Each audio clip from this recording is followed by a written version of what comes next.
Ayan, good afternoon. Ano yung chicken namin, narinig natin kanina, luto na yan siya.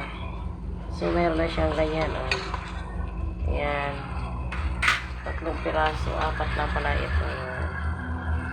Ayan, lagay natin yan siya. Oh, di ha? Ayan. Ayan. Yummy.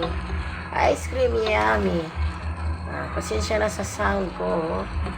Ay, may tayong karamdaman. Yan. Minarinate ko siya sa lemon, sa calamansi or lemon.